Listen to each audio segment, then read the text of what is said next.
May 29, 1944. Dawn breaks cold and gray over the cliffs of Pas-de-Calais. A German sentry stands at his post, collar turned up against the Channel wind, watching the fog roll in from England just 21 miles away. He can taste the salt on his lips. Behind him, the Atlantic wall stretches in both directions. Concrete bunkers, steel obstacles, minefields that turn the beach into a garden of death.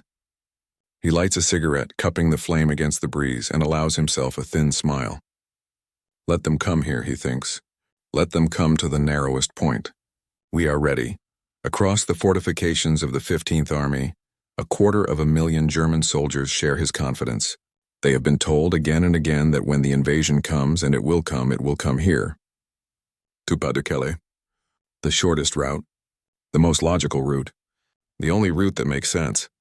Every intelligence report confirms it. Every intercepted radio message points to it. Even the Führer himself believes it. The sentry takes another drag of his cigarette and stares out at the gray water. Somewhere out there in the English mists, an entire army group is preparing to strike. FUSAG, they call it. The 1st United States Army Group, 40 divisions. George Patton in command. The sentry has seen the reconnaissance photos. He has read the reports.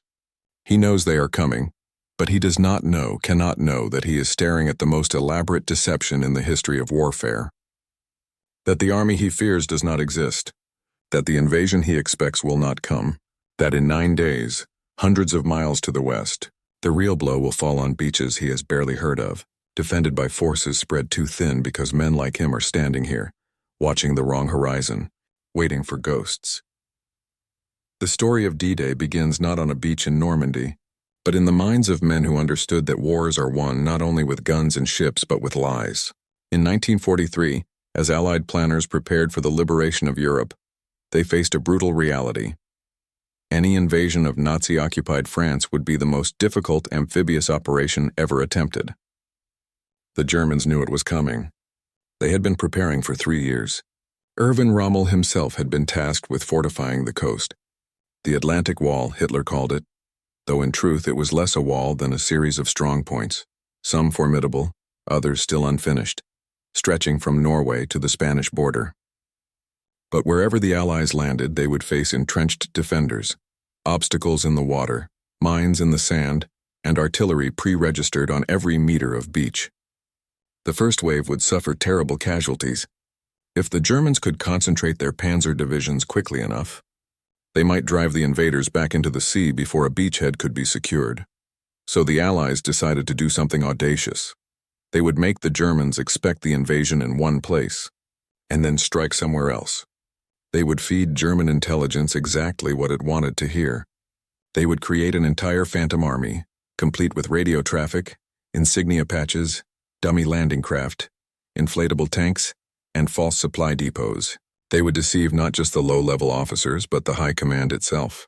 They would convince Hitler, convince the general staff, convince the Abwehr intelligence service that the main invasion would come at Pas-de-Calais, the narrowest point of the Channel, barely 100 miles from London, and the most direct route to the Ruhr industrial heartland. It made perfect strategic sense. It was exactly what the Germans would do in the Allies' position. And that is precisely why the deception would work.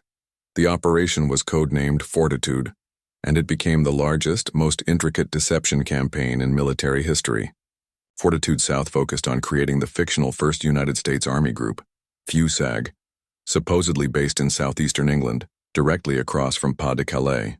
To make FUSAG real in German eyes, the Allies deployed hundreds of dummy aircraft on airfields, rows of inflatable Sherman tanks in fields visible to Luftwaffe reconnaissance flights, plywood landing craft moored in harbors, fake supply depots with canvas trucks and rubber fuel tanks. They broadcast endless radio traffic, using the authentic codes and procedures of a genuine Army Group headquarters. They printed shoulder patches. They erected signposts. They created an entire order of battle with divisions that existed only on paper and in German intelligence files. And to command this phantom army, they chose the one general the Germans feared most, George S. Patton. Blood and guts. The American armored commander who had led the breakout in Sicily, who had slapped soldiers in hospitals and been temporarily relieved, whose reputation for aggressive mechanized warfare had made him a legend on both sides of the Atlantic. If anyone would lead the invasion, the Germans believed it would be Patton. So Patton was assigned to FUSAG, and the German intelligence services duly noted that the most dangerous Allied general was massed opposite Pas-de-Calais. Logic dictated that this was where the blow would fall, but deception is not only about what the enemy sees. It is about what the enemy believes he knows. And so the Allies turned the German intelligence apparatus against itself. By 1944, British counterintelligence had achieved something extraordinary. They had captured every single German agent operating in Britain. Not most of them. Not nearly all. Every single one. Some had been arrested and imprisoned. Others had been executed. But a select few, those deemed malleable, those who could be persuaded that Germany had already lost, those who valued survival over ideology, had been turned. They became double agents, continuing to send radio messages to their handlers in Berlin. But now the messages were written by British intelligence. The operation was called Double Cross, and it was the invisible engine of fortitude. Through these turned agents, the Allies fed German intelligence a steady stream of reports about FUSAG, troop movements, supply buildups, training exercises, Patton's whereabouts, all of it carefully crafted to reinforce the picture the Germans expected to see. The agent codenamed Garbo was the crown jewel of the double-cross system. A Spaniard named Juan Pujol Garcia, he had first approached British intelligence in 1941, offering to spy for the Allies. They rejected him, so he went to the Germans, convinced them he was living in Britain, and began sending them intelligence reports fabricated entirely from his imagination, using guidebooks and newsreels. His reports were riddled with absurdities. He claimed Glaswegians would do anything for a liter of wine. But the Abwehr believed him. Eventually, British intelligence realized what he was doing and recruited him, giving him the codename Garbo because he was the greatest actor they had ever seen. By D-Day, Garbo had built a fictional network of 27 sub-agents across Britain, all of them entirely imaginary, all of them sending reports through him to Berlin. The Germans considered him their most reliable source in England. They paid him. They decorated him. They trusted him completely. And through Garbo and the other double agents, the Allies whispered into Hitler's ear exactly what they wanted him to believe. The German commanders were not fools. Erwin Rommel, appointed to command Army Group B in late 1943, understood the threat perfectly. He had fought the British and Americans in North Africa. He knew their strengths, their material superiority, their air power, their logistics. He also knew their weaknesses. The Allies had never attempted an opposed landing on the scale they were planning. The conditions had to be right. Decent weather, proper tides, enough daylight for naval gunfire support, but enough darkness to mask the approach.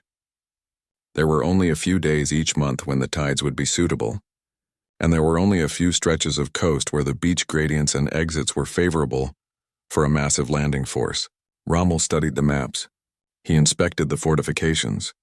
He drove up and down the coastline in his Hork staff car, demanding more obstacles, more mines, more concrete. He wanted to stop the invasion at the waterline in the first 6 hours before the Allies could establish themselves. Believe me, he told his officers, the first 24 hours of the invasion will be decisive. For the Allies as well as for Germany, it will be the longest day. But even Rommel could not be everywhere. The coast was too long. The resources were too limited, and the intelligence kept pointing to Pas-de-Calais. It was the shortest crossing. It was the most direct route to Germany. It was where Patton was massing FUSAG. Rommel believed the invasion could come elsewhere, perhaps Normandy, perhaps Brittany. But he also believed that whatever came first would be a diversion. The real blow, the killing blow, would come at Pas-de-Calais. Hitler believed it even more fervently. He had stared at the maps in the Berghof and declared that Calais was the objective. No argument could sway him. And so the strongest defenses, the heaviest concentrations of troops, the reserve panzer divisions, all were positioned to guard against an assault that would never come. The 15th Army, defending Pas-de-Calais, contained 19 divisions.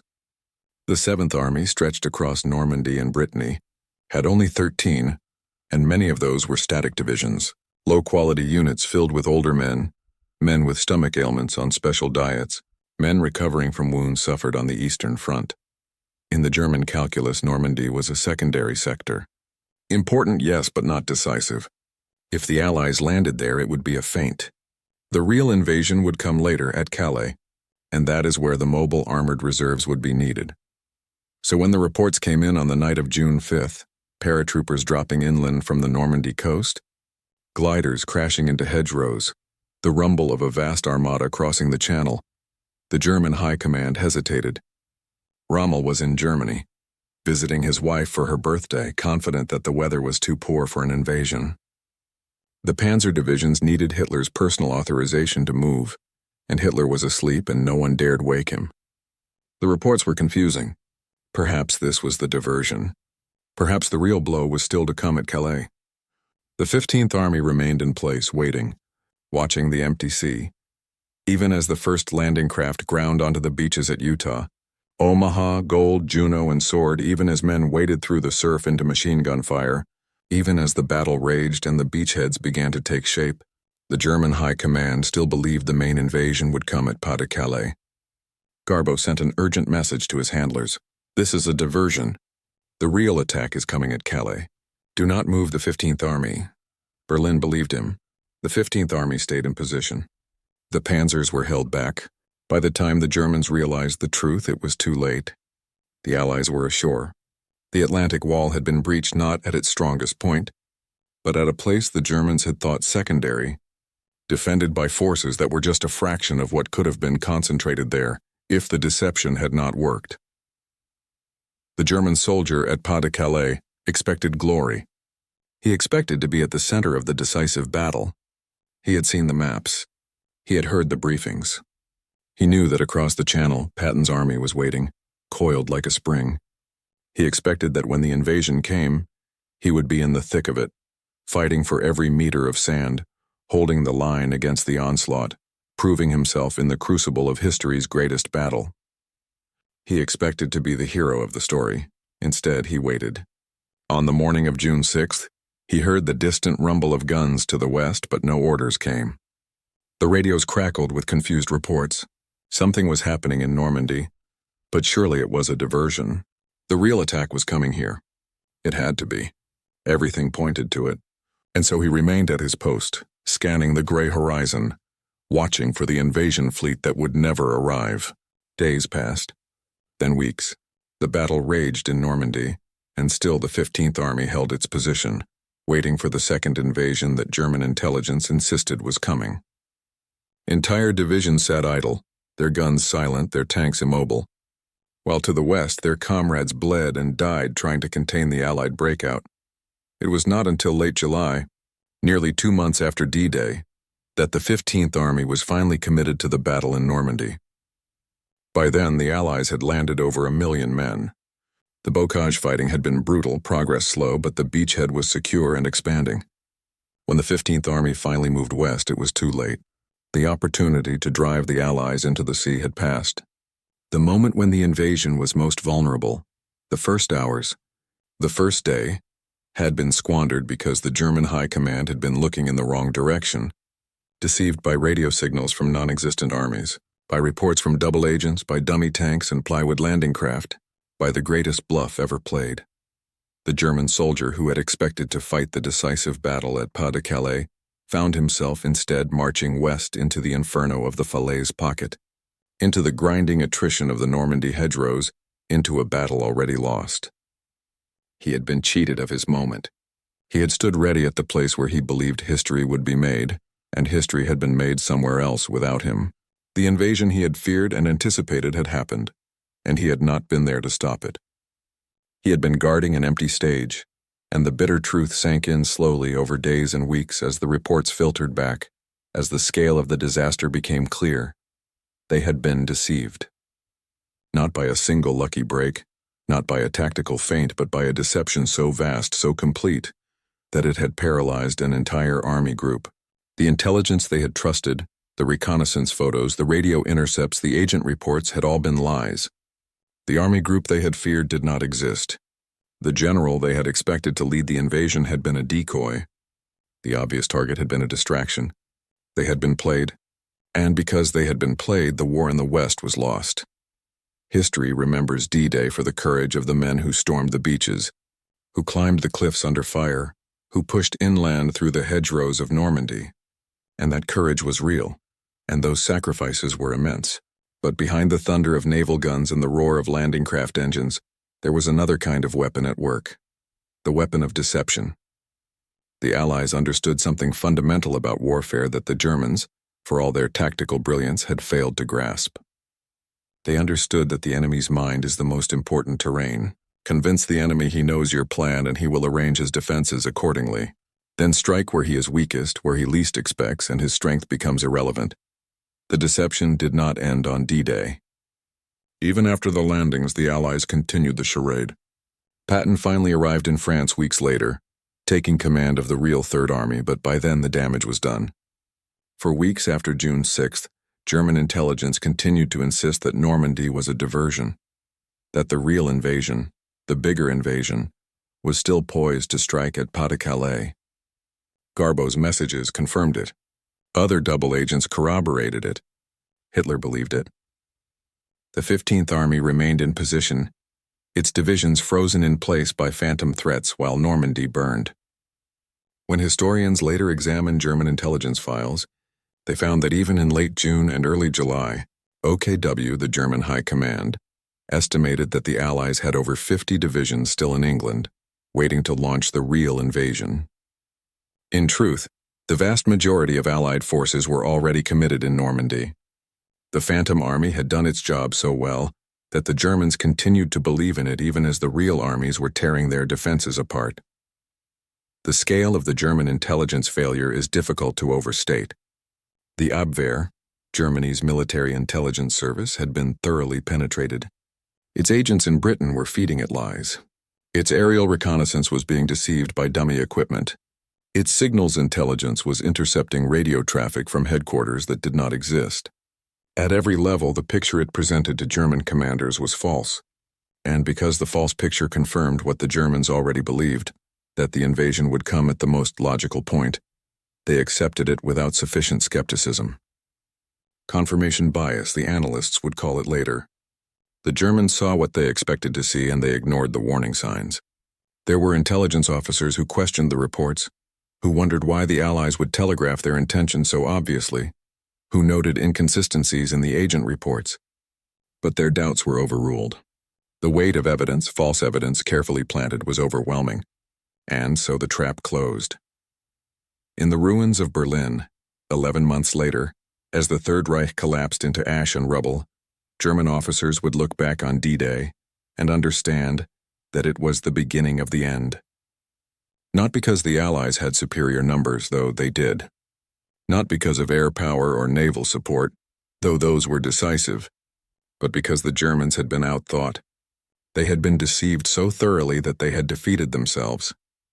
They had positioned their strongest forces to defend against an invasion that never came, and left their weakest forces to face the invasion that did.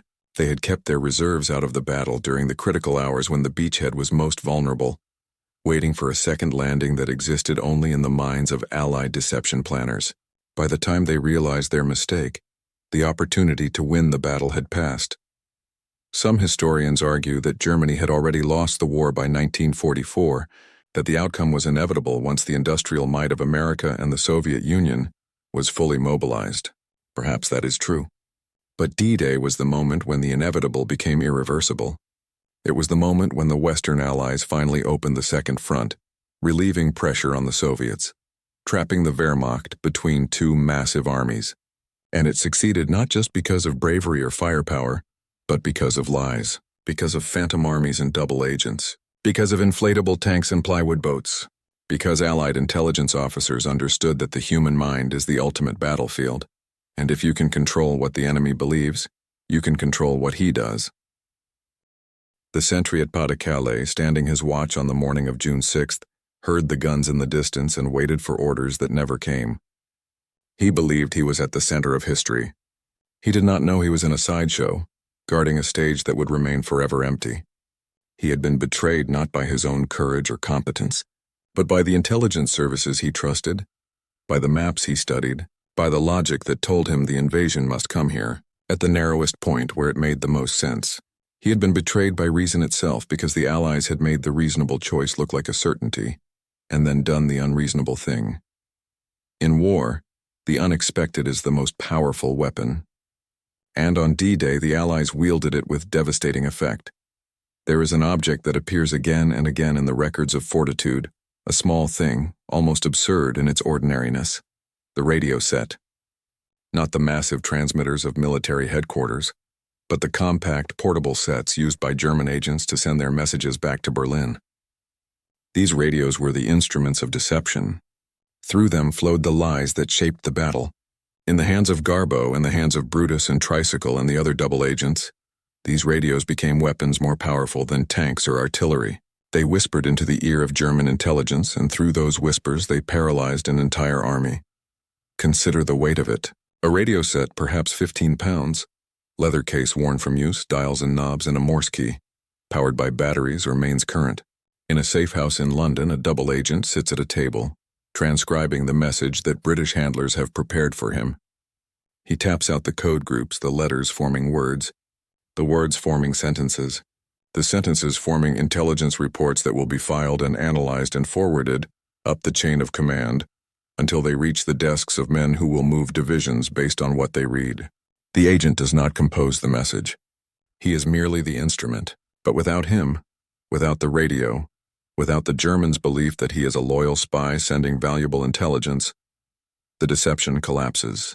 Everything depends on this, that the enemy believes the liar is telling the truth, and the Germans did believe. They believed so completely that even when the evidence before their eyes contradicted the intelligence, they clung to the intelligence. When the landings came at Normandy, they believed it was a feint because the radios told them so.